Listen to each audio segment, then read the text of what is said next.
So basically, it's going back to before, like it was. Yeah, Care not during the cash. day.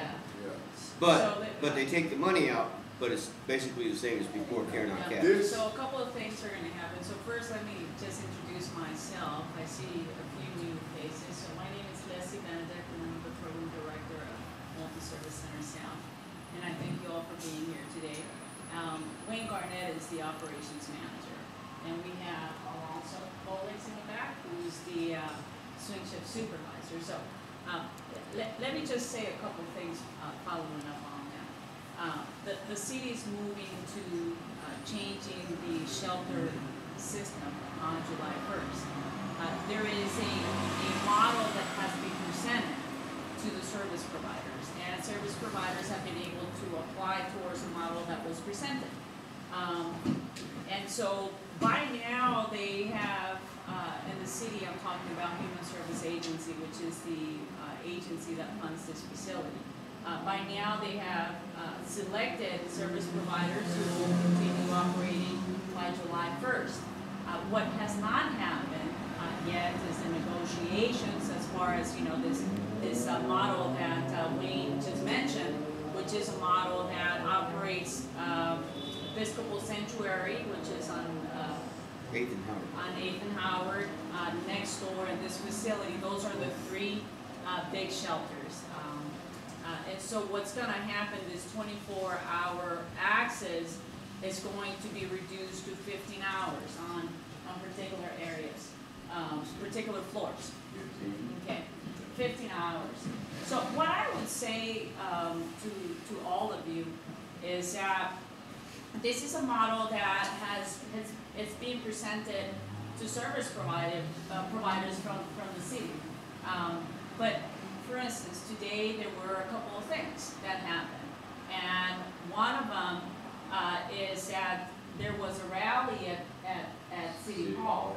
I don't know how many of you went. I was there. Okay, so it's important to start showing up. Okay, and so what happens is that the city's what I think is happening is that the city's moving from 24 hours to 15 hours because there's a large gap in their finances. There's a large deficit. So they're trying to close that gap by cutting services. So one is the existence of the Tenderloin Health Resource Center. Some of you may know that particular resource center. Well, that particular resource center is going to be out of business. That's It's no, being yeah, closed. Are you talking about the one on 80?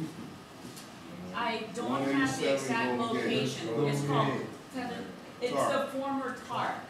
Yeah. The former term. The former The one that has TARC. for the Castro Pharmacies right next to it. Yeah, it's where you get your beds from. It's a resource center to get beds. Yes. Yeah. Oh, that's closing. I don't have the specific location, but that particular resource center is going to be completely gone. Another service that's going to be affected is going to be the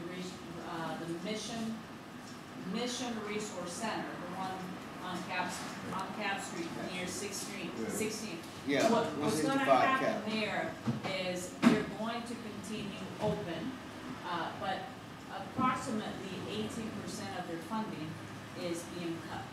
And 18. That's significant. And so what that means right now is a discussion of closing women's. They have a night that is dedicated for women's services. I don't know which particular night, but they have Thursday night. So the discussion right now is to have those services eliminated. So one thing to consider is that as these services start going, there's less resources available to all of us. If a resource center closes, and shelters are impacted as well. Okay. Is it going to be a residential or is it going to be like implemented like soon, or is it going to be like by September or October? City is currently considering July 1st. that. Which is the new So- school budget So, year. in any case, I was mentioning this rally that happened today between 12 and 2:30. Following that rally, there was the finance committee meeting at City Hall, which is another important meeting for you to attend. I attended there today. There was a lot of representation, which was good. But the majority of representation came from the Mission Resource Center and the programs that are being affected. And when we talk about the population, we must also remember that, we have to support in cases like that. Because this particular place, the majority of the clients who use this facility are part of the Care Not Cash program. And certainly, that's a good program to be in because it's gonna allow you to have a more of a long-term bed. But there's those people who visit the resource center, regularly, and so if you got a Tenderloin Health Resource Center that, is closing, and the other resource center who's also, diminishing their services is less that is available to you. Go ahead. Yes, those meetings you referred to, why weren't they advertised? There were. You were. Here. They were advertised as They were. Weekly, The Guardian, and No, The here. Examiner. They were. Here. They were advertised on the wall. I didn't know about it. See, I would have gone. There's a big sign right there on the wall when you came in. But to check in. I'm happy to report. I mean, it's not a mandate. I'm making a suggestion. It's important, because I hear this at community meetings. I hear it when I'm walking by. I'm often being pulled back, or to the side and being asked about particular, improvements that a lot of times I'm not able to provide to you because there's no money. But what we're dealing with right now is a huge financial crisis.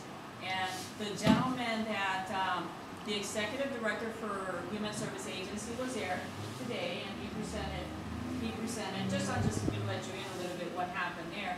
He gave an executive statement, and essentially he's saying, these cuts are gonna move forward. And we can negotiate with the service providers, if Mission Resource Center, likes the women's program, and that's one program that they would like to retain, then what they will do is to sit down with them and negotiate.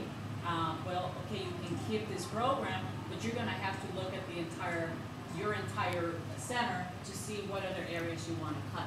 So, in other words, the cuts are gonna move forward.